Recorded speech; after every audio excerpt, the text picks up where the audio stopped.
अरे रतिया में हमरे न लागे भाई रजऊ हो तो है कैसे मनाई रजऊ हो तो है कैसे मनाई राजा हो तो है कैसे रतिया में हमरे न लागे हाय या बाबा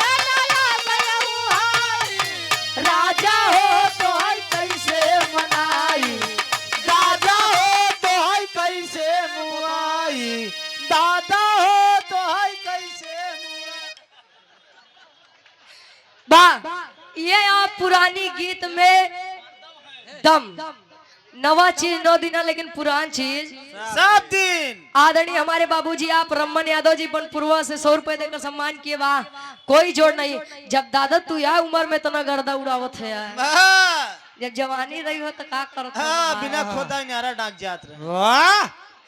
पहले के दुल्हन लंबा घूंघट करे जाना था के था बदे उनकर दांत बड़े बड़े होत रहा तो घिसे जात रहे पहले पहले के दुल्हन मांग भर के सिंदूर लगावे या बदे कि हमारे दुल्हा के आयु लंबी होखे इसे हमारे काका दादा हरे हैं आज के दुल्हन तनी सम्मान टीक ली है जाना था के था बदे जल्दी मरे ये दूसरे के जाई तो हार वाली कितना लगाओ थे यार बेलचा से तब तो 140 पार कर दे बा दुल्हन कहे बीता बल पनवा दया है गे जवानी बीता बल पनवा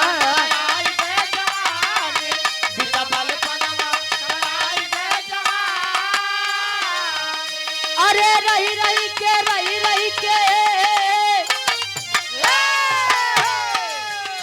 अरे रही के सरिया पे आवयो लड़ाई दुल्हा हो हर बार का हाँ हो करे आत्मा रूपी दुल्हन परमात्मा रूपी दुल्हा के वर्णन बा ये केतनो मोछा दाढ़ी रखबा सबका पिया एक कवन वाली पिया सी वाली मतलब केहू कम होता तो समझाऊ तो करी एक से बढ़ के एक हाथ के का समझाई प्रभु ना समोसा वाले कम विचार का दादा चटनी के पैसा घाटा लग गया ये ढेर सारा महा पुरस्कार मैं भगवती करे दिन उनरा 64 तरक्की होखे कहे अरे रतिया में हमरे न लागयऊ भाई राजा हो तो है कैसे मनाई राजा हो तो है कैसे मनाई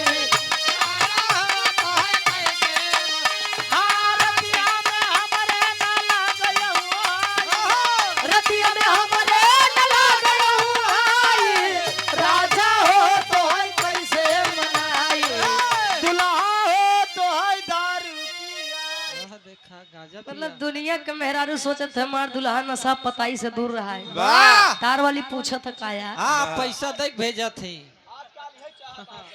कहा जाने दे भैया कहा जाने दे शहर वाली कजरा कहा जाने दे शहर वाली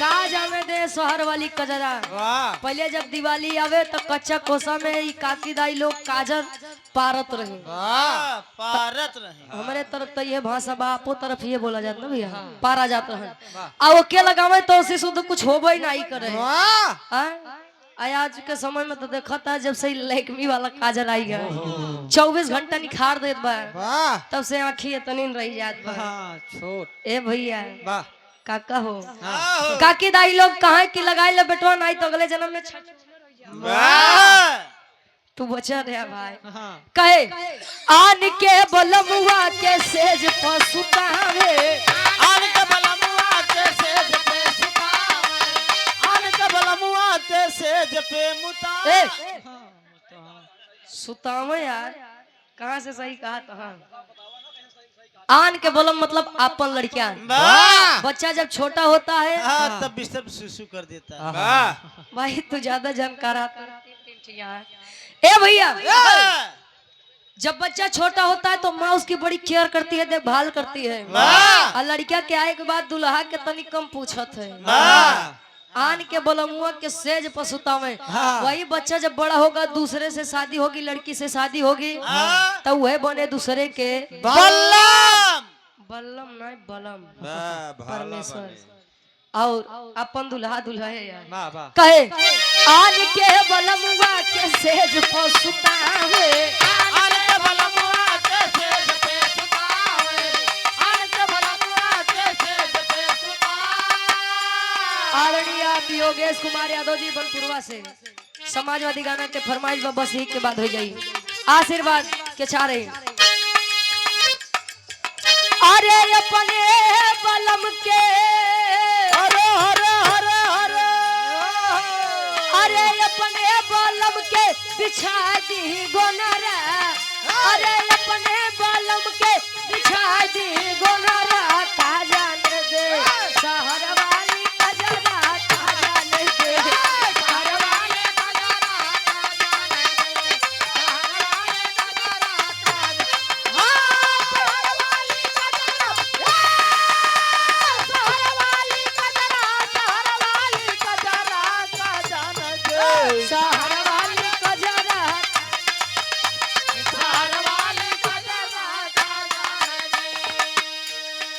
राजीव यादव जी बड़े भैया आप जो कि कृषि सलाहकार हैं हरियाणा जाजापुर कारी गांव से हमारे गार्जियन जी के द्वारा ये 100 रुपए आशीर्वाद के चाह रही आशीर्वाद के चाह रही। अब आखिरी लाइन गीत के आन के बलमुआ से हंसी हंसी बोले। आन के बलमुआ से हंसी हंसी बोले। आन के बलमुआ से फांसी फांसी बोले। वाह हंसी हंसी बोले। वाह आन के बलमुआ से हंसी हंसी बोले। आन के बलमुआ से हंसी हंसी बोले। आन के बलमुआ से हंसी हंसी बोले। अरे अपने बलम के हलले हलले हलले। अरे अपने बलम के दिखाई दी नखरा। अरे अपने बलम के दिखाई दी नखरा। कहा जाने दे शहर वाली कजरा। कहा जाने दे शहर वाली अरे बारे बंगला शहर वाली कजरा। शहर वाली कजरा। कहा जाने दे शहर वाली कजरा का जाने दे। शहर वाली कजरा का जाने दे। शहर वाली कजरा का जाने दे।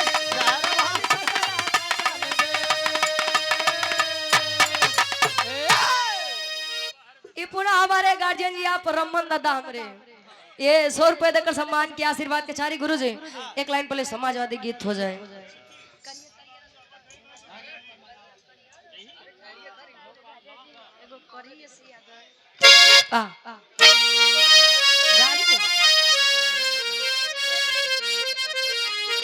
एक लाइन और कहे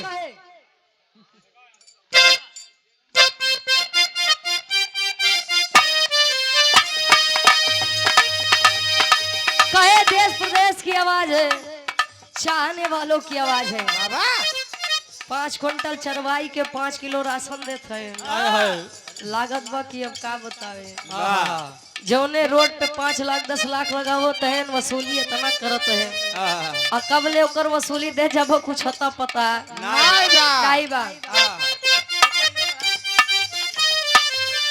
कहे चाहे कुछ भी तू कर लो जुगाड़ बाबा जी। चाहे कुछ भी तू कर ला जुगाड़ बाबा जी। चाहे कुछ भी तू कर ला जुगाड़ बाबा जी। चाहे कुछ भी तू कर लो जुगाड़ बाबा जी तुझको वापस करेंगे। तुझको वापस करेंगे तेरे साड़ बाबा जी। तुझको वापस करेंगे तेरे साड़ बाबा जी। वापस करेंगे तेरे साड़ बाबा जी। तुझको वापस करेंगे। चाहे कुछ भी तू कर लो जुगाड़ बाबा जी वाह और तुझको वापस करेंगे तेरे साड़ बाबा जी। साड़ बाबा जी। हाँ अब देखा सर्दी के मौसम में आबा सर्दी के मौसम में आएगी बना बाबा और सर्दी के मौसम में अब इतना छुटई है इतना छुटई है। ओहो सारे रोड जाम कर दी। वाह और खास कर अगर अब कोहरा पड़े लगा तो जान लग गया हूँ कि सत्यानाश है। वाह ए भैया ए, ते आप लोग समझिए, परिवार आप लोग चलाते हैं और किस संघर्ष से चलाते हैं ये आप लोग जानते हैं। हाँ। एक एक रुपया के बड़ी कीमत बा भैया। आदरणीय हमारे नेताजी के लिए क्या बात है। अरे रे मेरे जान थे मुलायम,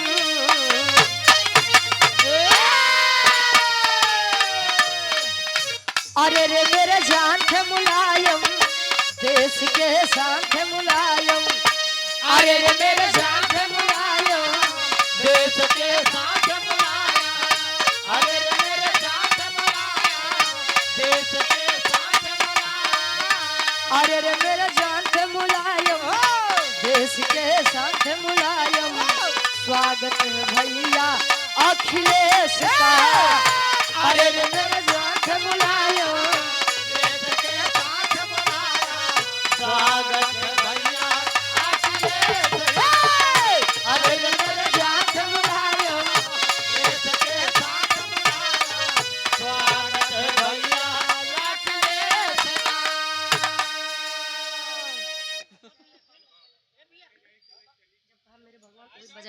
आदरणीय हमारे राधे श्याम यादव जी, हाँ। हमारे गार्जियन जी के द्वारा वाह।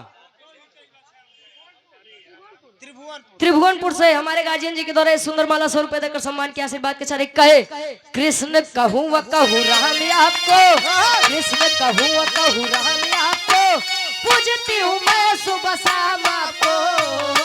मेरे भगवान थे मुलायम, देश के शान थे मुलायम। मेरे भगवान थे मुलायम, देश के शान थे मुलायम। स्वागत है भैया अखिलेश का, मेरे भगवान थे मुलायम। देश के साथ मुलाया, स्वागत है भैया अखिलेश का, मेरे भगवान मुलाया, देश के साथ मुलाया, स्वागत है भैया अखिलेश का। कहता है देश समाजवादी बनो, महावादी बनो, नेता अखिलेश के साथी बनो। कहता है देश समाजवादी बनो, अरे वादी बनो, नेता अखिलेश के साथी बनो। कहता है देश अमरपासी बनो। समाजवादी बनो। वाह, पीडीए वाले। अच्छा पीडीए वाले हैं, तब ठीक बा बहादुर। आदरणीय सम्मानित श्याम बहादुर यादव जी पर्यावरण प्रेमी हैं, निवासी भोरी मौजूदा से ये 100 रुपए देकर सम्मान की। और जरूरी सूचना, 14 जनवरी मकर संक्रांति के दिन महेंद्र बच्चन जी और सुमित्रा नंदिनी जी का वाह। विवाह का बहुत ही भव्य कार्यक्रम रखा गया है। स्थान खड़गपुर से, खड़गपुर मौजूदा में स्थान है जहाँ पे इस 14 जनवरी के कार्यक्रम रखा हुआ। ये 100 रुपए देकर सम्मान की आप लोग पहुंचिएगा और कार्यक्रम को सफल बनाइएगा। कार्यक्रम बहुत अच्छा होगा। कहता है देश समाजवादी बनो। पीडीए का मतलब यह नहीं होता है कि SC ST OBC के लिए नहीं, वाह। किसी भी समाज का हो, यदि वह पीड़ित है तो वह पीडीए में सम्मिलित हो सकता है। लेकिन जे जाने जे माने वो कहे।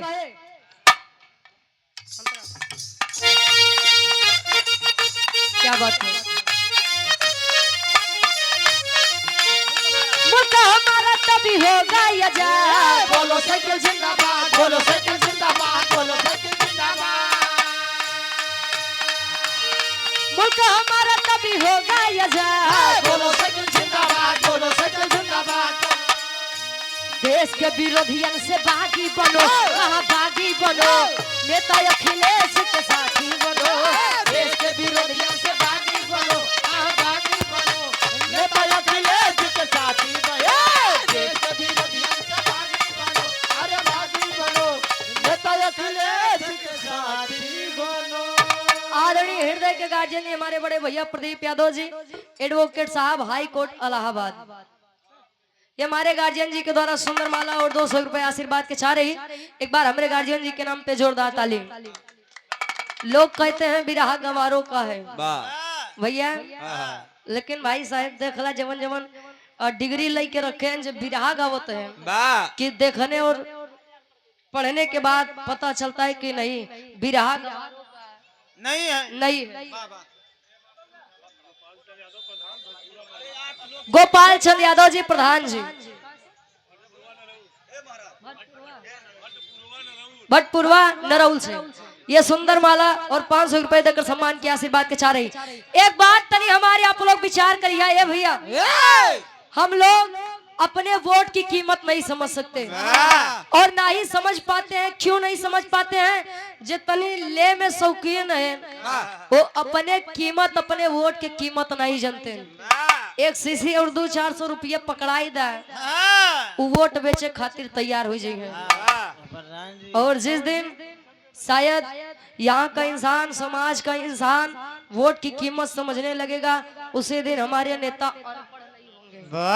खैर आज के समय में सत्य बोलने पर किसको कब फांसी दे दी जाएगी, किसको कब फांसी हो जाएगी, जेल हो जाएगा, मुकदमा हो जाएगा, ये कोई नहीं जानता। एक बात आपने कहा, अच्छा पिपरी तब के समय में रहे, आज हुई पिपरी के नाम पिपरी डी है। बनारस से 70-80 किलोमीटर दूरिया पे सुरपति के राज चले। सुरपति के बाद अभिपाल कारी गांव से 51 रुपए आशीर्वाद के चाह रही। छोटा सा बच्चा, अच्छा मुन्ना है, ये 51 रुपए। अब का नहीं आवत होता, अब तो लई लेबा और नहीं अब तो नहीं लेबा। अब लावा दई दहो, अब आवत तब दई ले। ए भैया, सुरपति के बाद वहां का शासन, वहां का सत्ता बलवंत सिंह चलाया था और बलवंत सिंह के बाद महाराजा नारायण सिंह जी चलाए थे।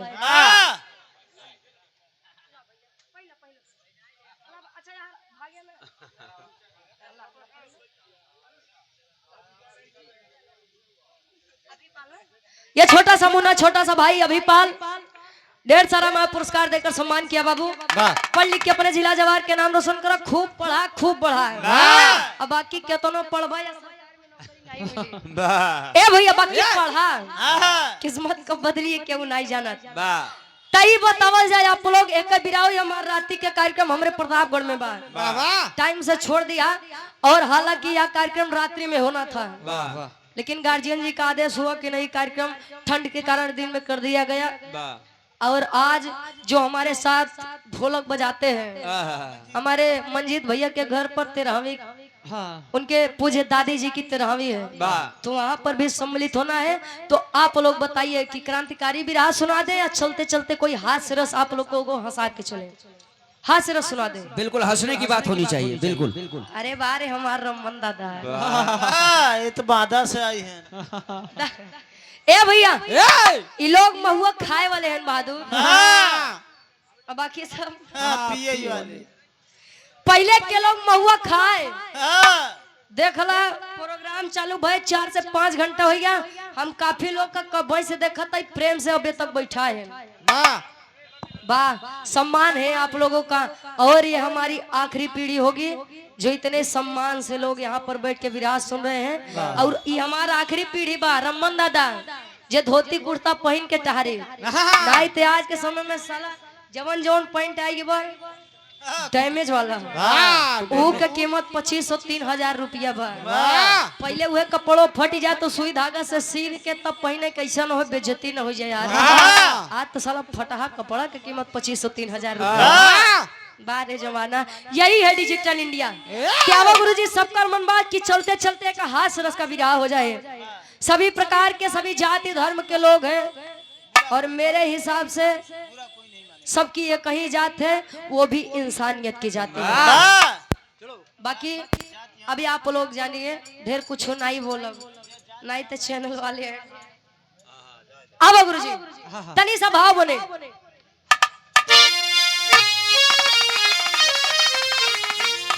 क्या बात है, जाता आप लोग प्रेम से उठला। हाँ हाँ, क्या बात है,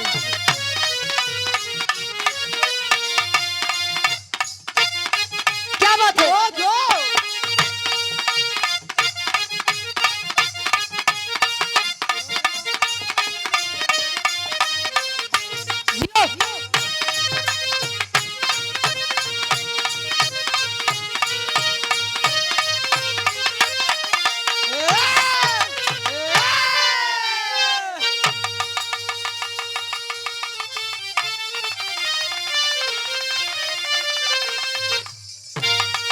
ए भैया आप ही लोग ये हमारे पुरनिया काका दादा कहा कि अहिर गड़ेरिया पासी हाँ ये तीनों सत्यानाशी काहे बोले कहा अहिर बिरादरी में गाय भैंस पाले वाले बड़ा है आई इनकर जानवर यदि केहू के खेते में पड़ी जैसे चरी बोई बा तो ओकर पतिये पाती खाई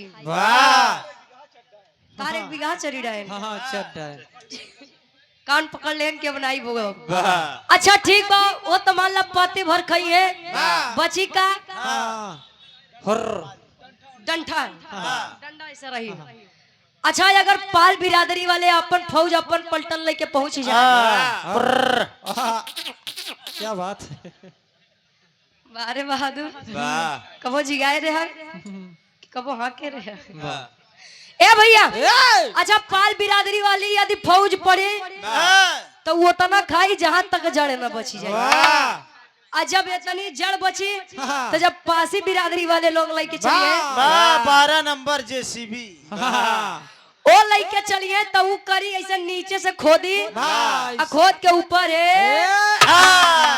रख दे तो जेकर खेत आई कई बार सारे सही बात बाकी अहिर गड़ेरिया पासी ये तीनों सत्यानाशी ये तीनों सत्यानाशी क्या बात क्यों भी है भाई बाबू ये बिरहा अपने ऊपर नहीं लिए नहीं तो बुरा मानी जा की रुचिया जाती वादता गाना गावत है खाली इंटरटेनमेंट बा और इंटरटेनमेंट के साथे साथे एक एमा सीख बा कवन सीख बा 4 लाइन भूमिका के भाव से गुरु जी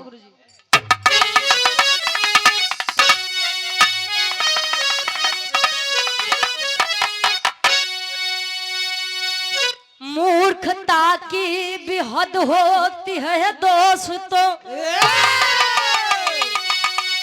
दोस्त थे 4 उनकी कहानी सुनो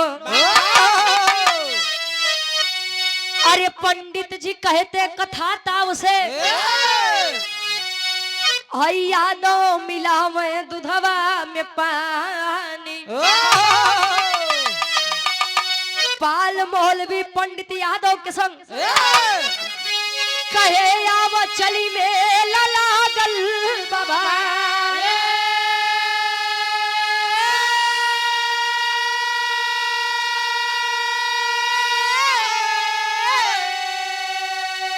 अरे अपने में खूब 4 चालाक थे चलते राह में करते लबारी लबारी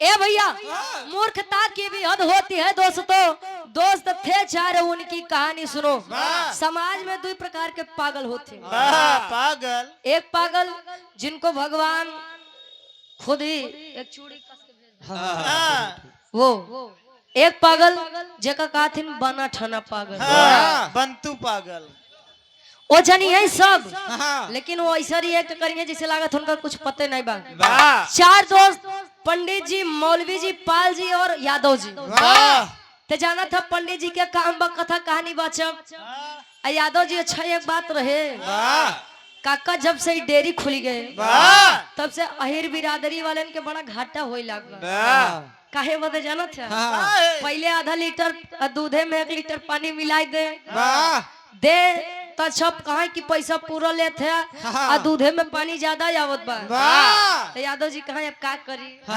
भैंसिया तालाब बोलिए कि पानी ढेर पी ले ए भैया आप तो दूधे में अगर 50 ग्राम पानी मिला के अगर डेयरी पे लेके जाबा ना तो डेयरी तुरंत बताई यादव जी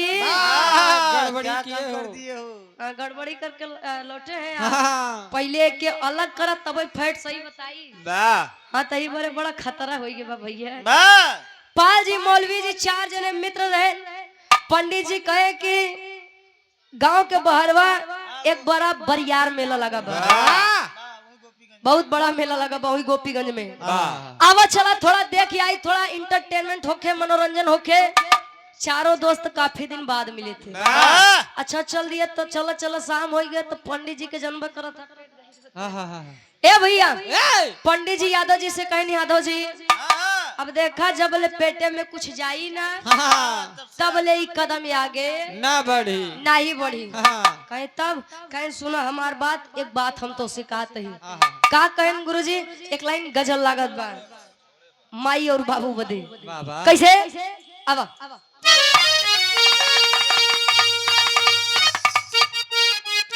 क्या बात है?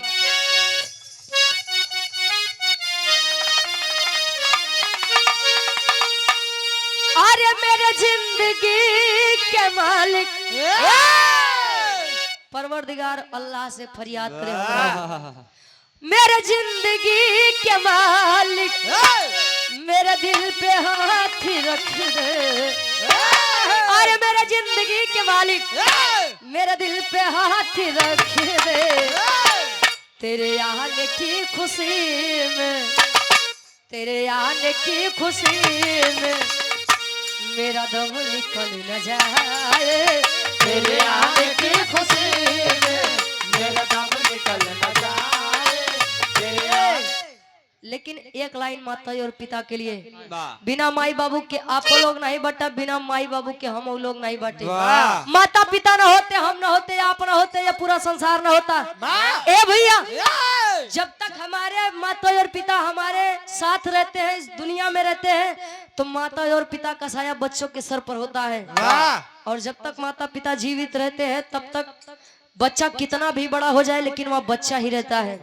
लेकिन जिस दिन हमारे माता पिता इस दुनिया को छोड़ के चले जाते हैं उसी दिन हम गार्जियन बन जाते हैं। वाह एक लाइन माई और बाबू खातिर कैसे, मुनई यादव जी ये पूजे बाबूजी के द्वारा 100 रुपए आशीर्वाद के सारे कहे। अरे माता पिता न होते घर हम भी जन्म न पाते।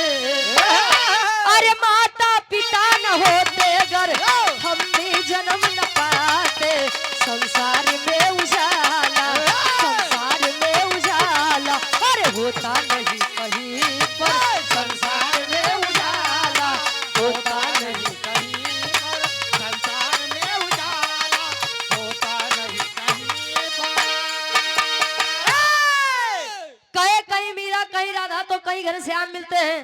अरे पवन सुत के सीने में श्री राम मिलते हैं। स्वर्ग की राह ढूंढने वालों दुआएं ले लो माँ बाप की, क्योंकि माँ बाप के चरणों में चारों धाम मिलते हैं। वैसे तो माई बाबू कबो अपने लइकन के श्राप तो देते नहीं, बदुआ तो देते नहीं, लेकिन काका यदि बदुआ दे दे तो बिना छोड़ कुछ बने वाला नहीं बा ए भैया। पंडित जी यादव जी से कह देन कि तनी तू दूध के व्यवस्था करा। पाल जी मौलवी जी से कह देन कि तू तनी चावल और लकड़ी के व्यवस्था करा। अच्छा व्यवस्था हुई।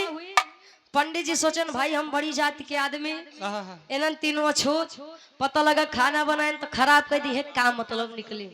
हाथ पैर धोए के अच्छा बने।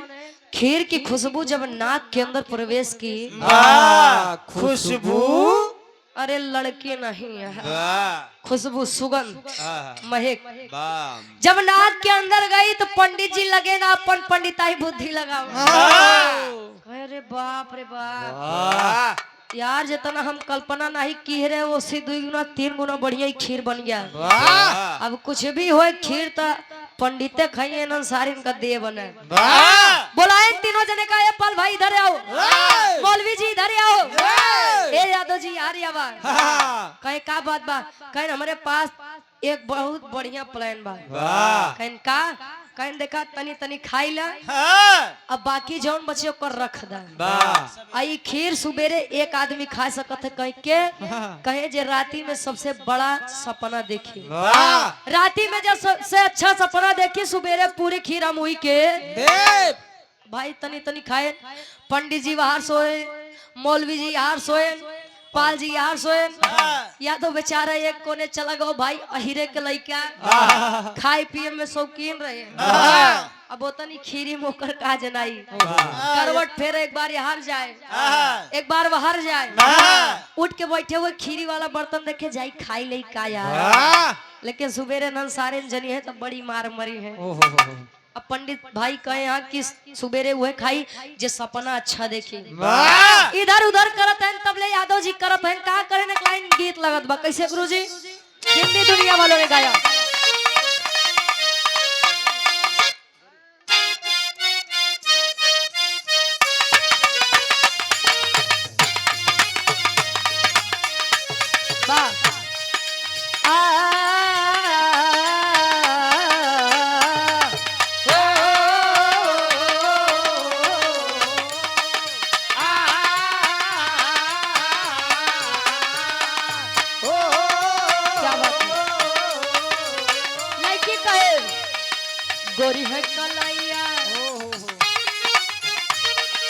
गोरी है कलाइया तुला दे मुझे हरी हरी चूड़िया गोरी है कलाइया तुला दे मुझे हरी हरी चूड़िया गोरी है कलाइया तुला दे मुझे हरी हरी चूड़िया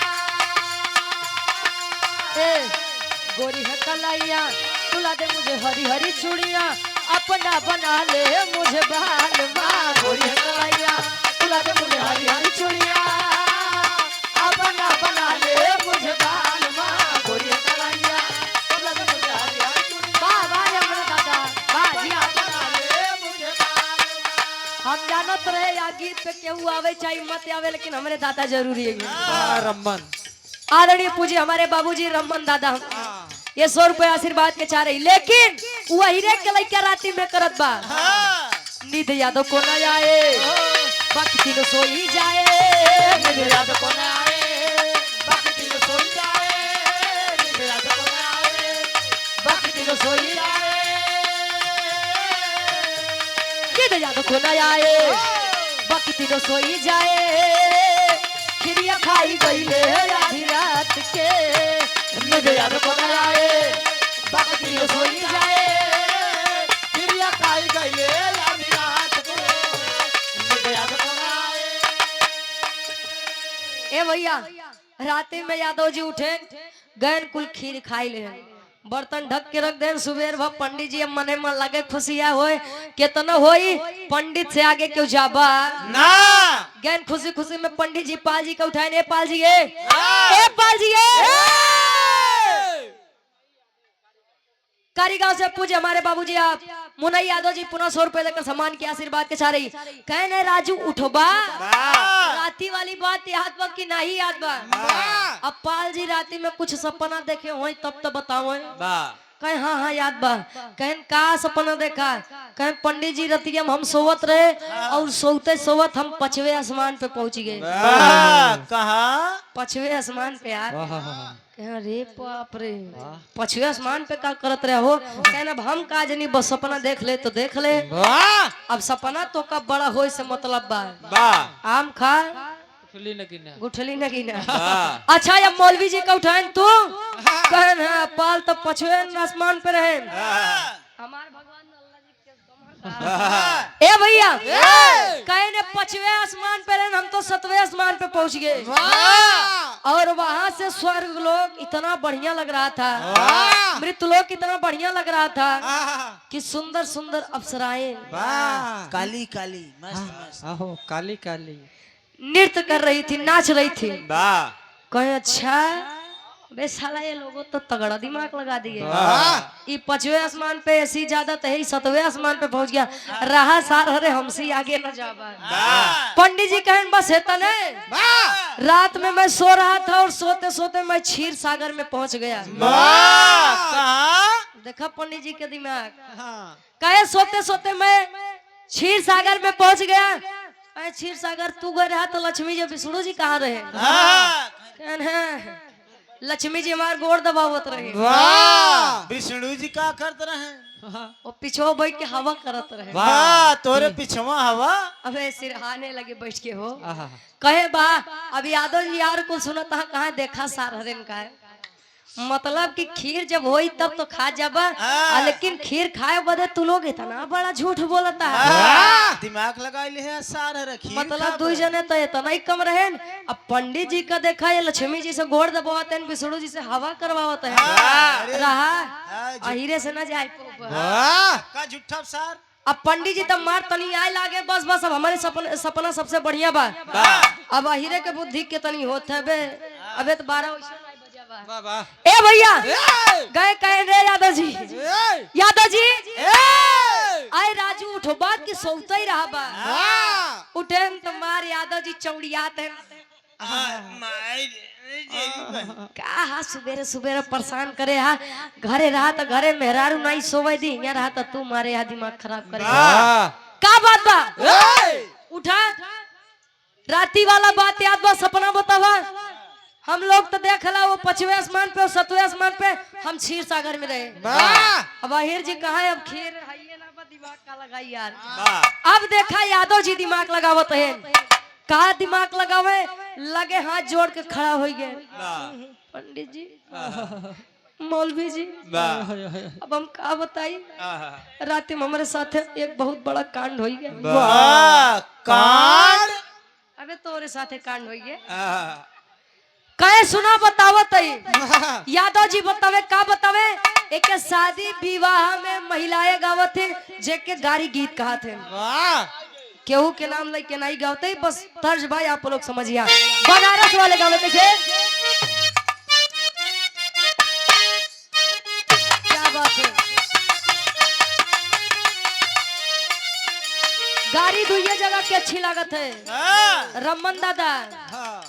गाड़ी दुइये जगह के अच्छी लागत है वाह एक सरकारी एक ससुरारी वाह रमन दादा जब हमारे ससुरारी में गाड़ी सुनत हुई है आहा, मोड़ी नीचे का एक खिचड़ी जब खाए बैठावत हुई है अरे तो का हमारे दादा को वो जवानी ना रही हुई यार हाँ, रही हुई हाँ ए भैया नीचे मुड़ी के मार मुस्कियात रहा हुई है गावे लोग खतिया आई गयो शहरी बनारस से खत आई गयो एक तनी से बदला हाँ दादा हम ले थई कहे अब अरे सुई डोली गई कलाई बिचे घड़िया मेरे सुई डोली गई कलाई पीछे गड़िया में सुई डोल के कलाई पीछे गड़िया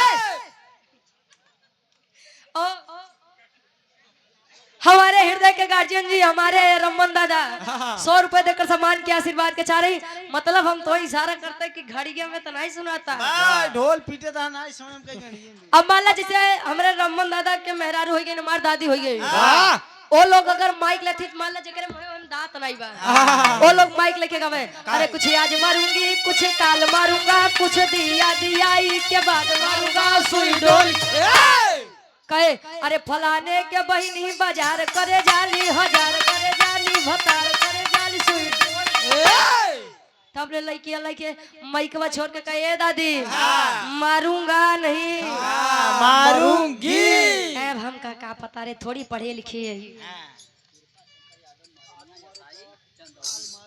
महारानिया यसाई चंदौली से हाँ वो तो हम गांव का नाम बताओ तो ही कृपा शंकर यादव जी दरअसल गांव के नाम भुलाई जाए दिक्कत हो जाता ना हमका 100 रुपए देकर सम्मान के आशीर्वाद के चाह रही ये तुम्हारा इंटरटेनमेंट खातिर लेकिन अब सोचा यादव जी दिमाग लगाते हैं का अरे भेटाईगा ए पंडित भाई अरे भेटाईगा मोछंदर लई के मोटकी लाठी हो भेटाईगा अरे भेटाईगा मोछंदर लई के मोटकी लाठी हो भेटाईगा अरे भेटाईगा मोछंदर लई के मोटकी लाठी हो भेटाईगा कहे पंडित भाई राती में हम सोवत रहे हमारे सपना में एक मोट के करिया करिया पहलवान वाह मोछी पत्ताव दी है वाह लई के मोट कई लाठी खड़ा रहा कहे तब रतिया में हम के उदेह डेरावा यादव जी कहता है कहा कि खिरिया न लेता हो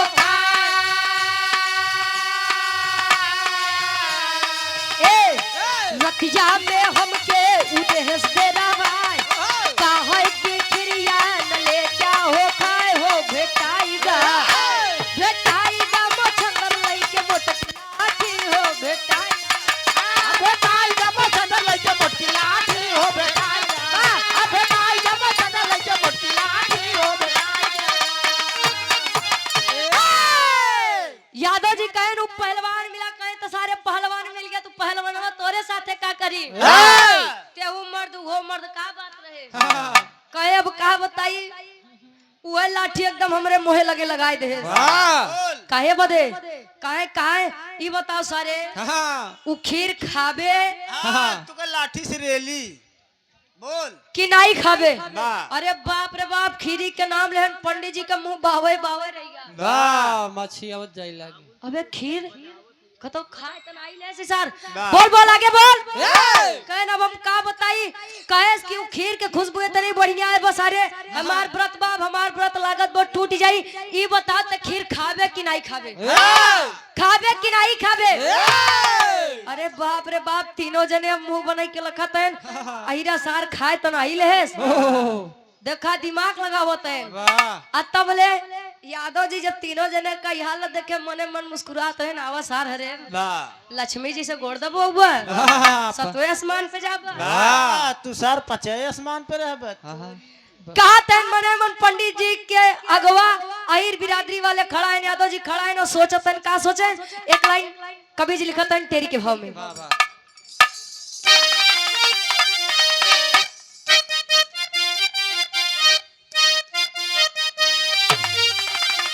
चतुराई चारो अरे कैले जम के अरे राम चतुराई चारो कैले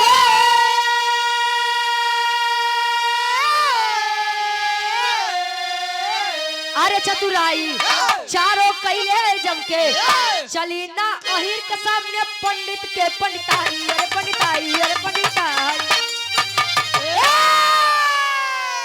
चतुराई चारों कैले जम के ए भैया केवल अहिरे दिमाग नहीं लगाए रहे पाल जी दिमाग लगाए तो पचवे आसमान पहुंचे बुद्धि कम पड़ी गई वाह मौलवी जी दिमाग लगाए तो सतवे आसमान पे पहुंच गए वाह सबके बाद छोड़ा पंडित जी दिमाग लगाए तो क्षीर सागरे पहुंच गए वाह लेकिन जब अहिरे का लड़का खड़ा भा कहे अब का बताई उ बार बार हमें डरवावे कहे अगर पहलवान भाई हम खाई ले तो सुबेर होई न तीनों हमका बड़ी मार मरी है कहे सारे अगर तय न खाबे तो हम तो लाठी से इतना मारब इतना मारब इतना मारब कब मरवाए न होबे तो जान ला हड्डी पसली तारी एक कौनो बची कहे तब हम उठे कहे तो उठे तो का की है कहे उठे हम आगे आगे और वो डंडा लिए वाह हम बैठे भाई साहब हम तोहार माछ खाए काती हमार तनिको खीर खाए के मन नहीं वाह लेकिन डरवश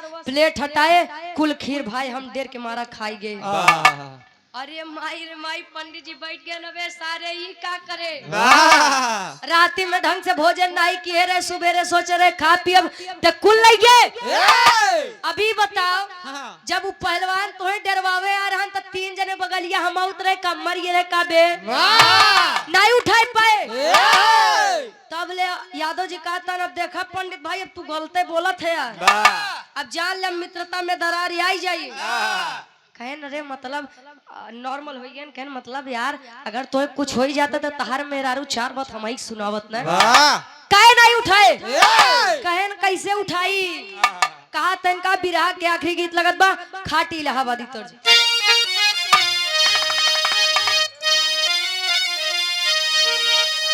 आए हाय अरे राम झको रमार झुलनी विराट सम्राट स्वर्गीय दादा गुरु राम आधार यादव जी झूसी नरेश प्रयागराज गुरु जी गावे कैसे अरे राम झको रमार झुलनी कहे साड़ी लहराए हो झको रमार झुलनी साड़ी लहराए हो झको रमार तनी तनी सब चीज के आनंद ले रहे ना विराट सम्राट स्वर्गीय गुरु हैदर अली गुरु जी गावे एक कैसेट निकाले रहे ने रतौंदिया जीजा ओ मगाइल अरे घुसुरी गवा बरधा गासार बरधा अरे घुसुरी गवा बरधा कहे सरियै मझारी घुसुरी गवा बरधा सरियै मझारी घुसुरी सत्यन सुइया में गायन ले ले भैया मुन्ना यादव कारी गांव से मुन्ना यादव हमारे पूज्य भैया जी के द्वारा 100 रुपए आशीर्वाद के छारी कहे अरे गजब किहू बहिनी अरे गजब किहू बहिनी कहा चीन्यू ना भतार हो गजब किहू बहिनी चीन्यू ना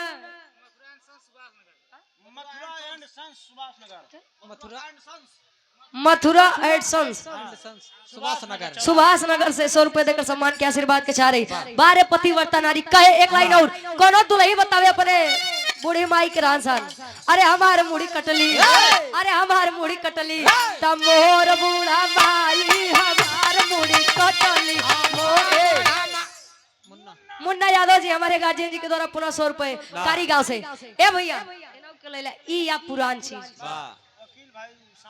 वकील भाई साउंड सर्विस वाले पूज्य हमारे गार्जियन जी के द्वारा जिनके माध्यम से आवाज आप सबके कानों तक जा रही है, 100 रुपए देकर सम्मान के माई भगवती करे कि दिन दूना रात चौगुना तरक्की होके। वाह कोरोना की पावन धरती से कहे अरे लिखा लगोरी पतिया, अरे लिखा लगोरी पतिया कहे पिया परदेश हो लिखा लगोरी पतिया, पिया परदेश हो लिखा लगोरी पतिया।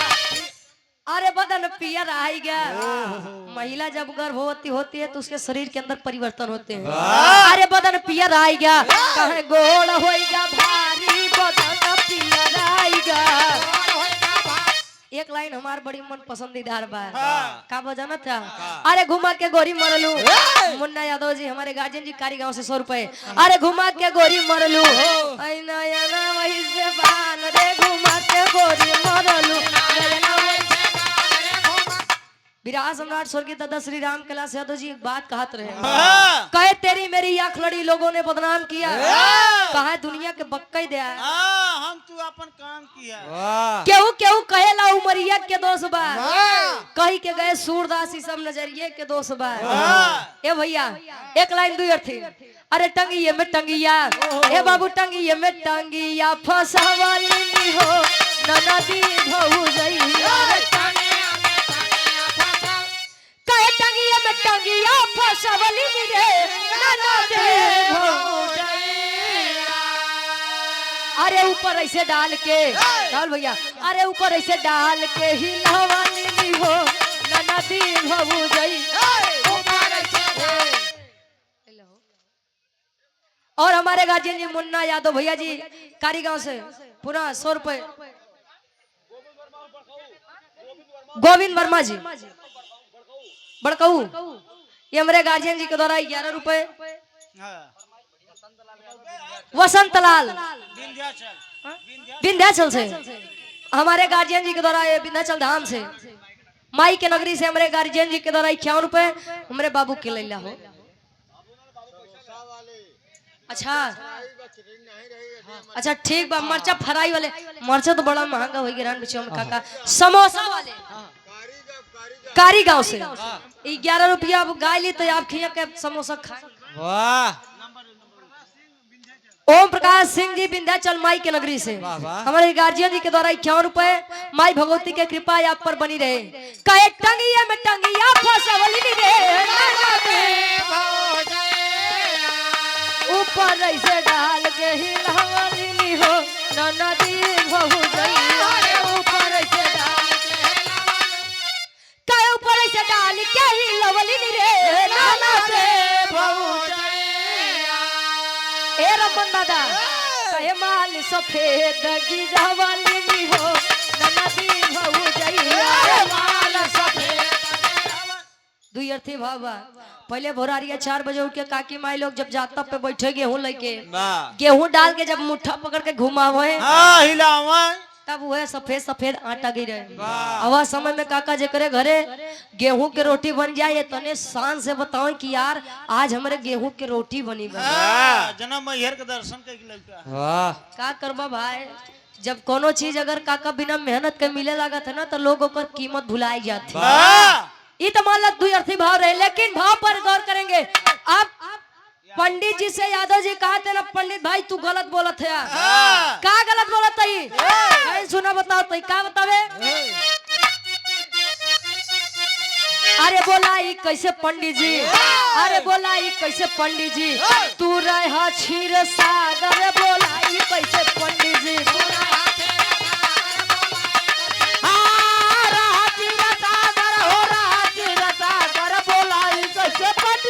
रहा क्षीर सागर। बोलाई कैसे पंडित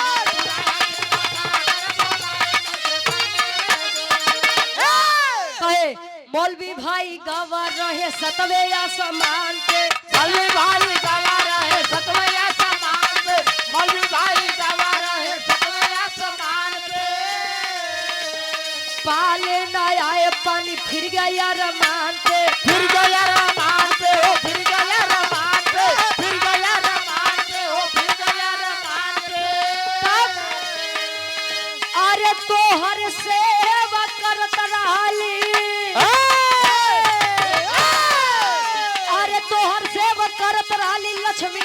नागर बोलाई कैसे पंडित जी तू रहा क्षीर सागर बोलाई कैसे पंडित राची रतागर बोलाई राची रतागर हो राची रतागर बोलाई राची रतागर बोलाई कैसे पंडित जी।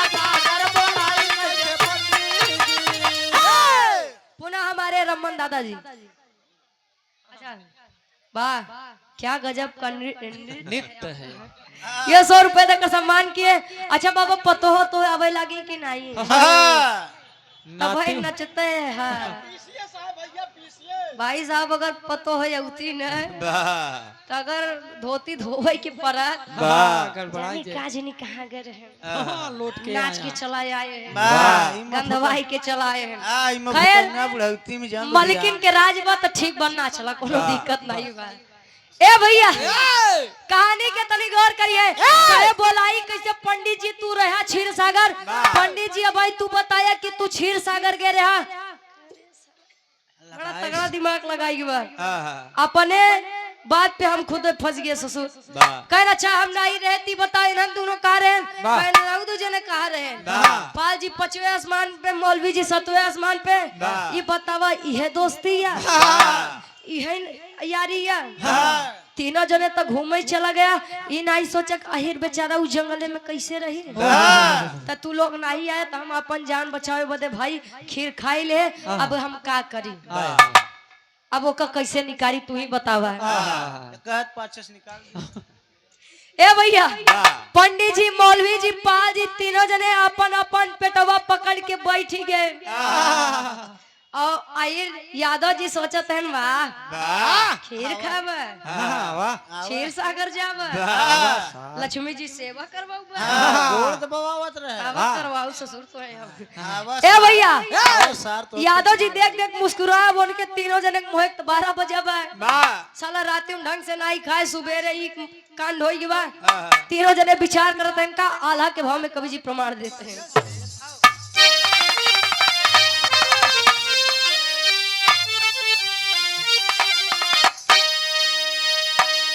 हाय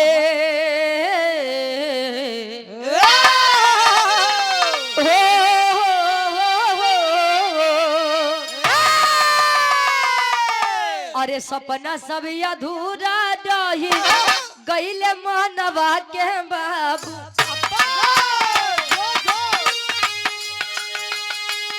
खाई गाय अकेले अहिर पूरा जेवना रतिया में घूमली हम जाई के आसमनवा भैया खत्म होई के खाना सब भइले लाचा पंडित बोले रतिया में कैली ना भोजनवा बाबू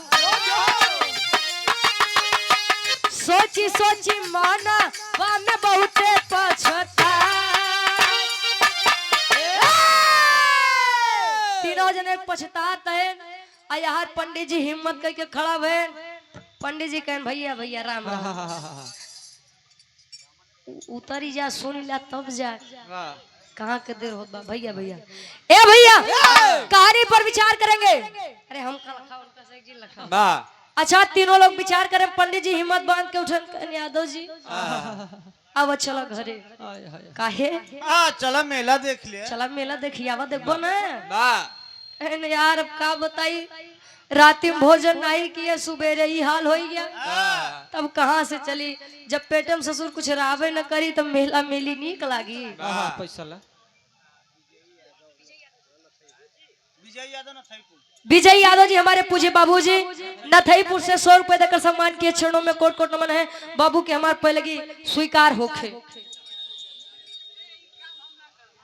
आदरणीय आप ओम प्रकाश गिरी जी कारी गांव से हमारे पूज्य गार्जियन जी के द्वारा ये पुनः 200 रुपए आशीर्वाद के चाह रही कहे काहे चलबा ना कहन की नहीं चलब अब हिम्मत टूट गया बा अब देखिए ये तो खैर इंटरटेनमेंट के लिए था मनोरंजन के लिए था लेकिन जानते हैं ये कहानी हमें क्या सीख देती है कवि जी आखिरी भाव में प्रमाण देते हैं खड़ी के भाव में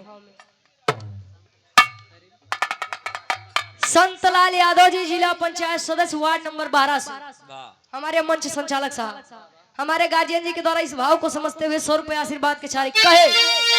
ध्यान देंगे, आखिरी भाव है।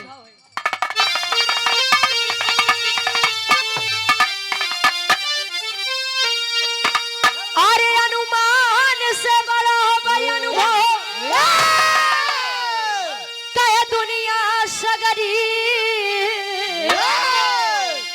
अरे अनुमान से बड़ा भाई अनुभव, कहे दुनिया सगरी।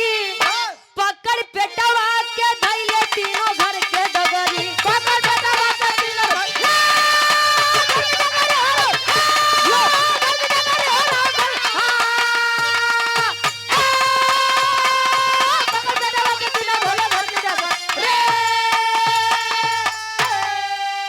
अनुमान से बड़ा अनुभव होता है साहब। हमें अनुमान लगाना बड़ा आसान हो जाता है। अरे जाना था तू कितने पानी में है, जाना था कितना जानकार है, लेकिन जरूरी नहीं है कि जो ज्ञान की सीमा आपने 70 साल में नहीं पाई तो ये जरूरी नहीं है कि आज का बच्चा ना पा जाए।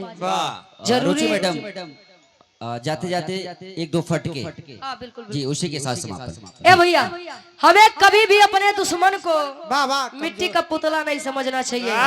अरे तू तो हाथ मार तो 2 हाथ मारी लेकिन मारी ना। इसीलिए हमें कभी भी किसी से ज्यादा दिमाग नहीं लगाना चाहिए। नहीं लगाना चाहिए। वाह। ना तो पंडित जी की ना ही आखिरी में खानदान के परिचय बा।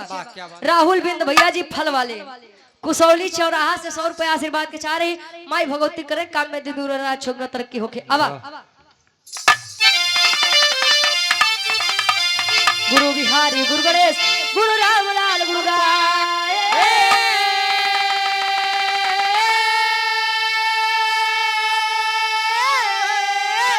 अरे स्वर्ग बसे चंदिका कवि बच्चन जी अब पूजाए हो।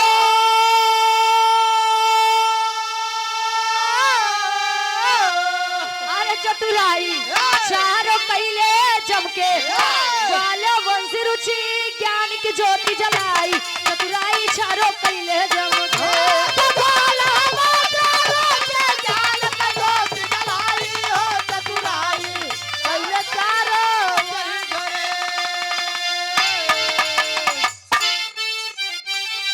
दुनिया का मेला, मेले में लड़की अकेली सन्नो है ना मुस्का। दुनिया का मेला, लड़की अकेली सानो है ना मुस्का। अरे दुनिया का मेला, मेले में लड़की अकेली सानो है ना मुस्का। आँख उसकी कटारी बाल नागन है कारी। आँख उसकी कटारी बाल नागन है कारी। आँख उसकी कटारी बाल नागन है कारी। आँख उसकी कटारी बाल नागन है कारी। गोरे गोरे अनार जैसा है बाल उसका। दुनिया का मेला, मेले में लड़की अकेली सन्नो है ना मुस्का। अरे दुनिया का मेला, मेले में लड़की अकेली रुचि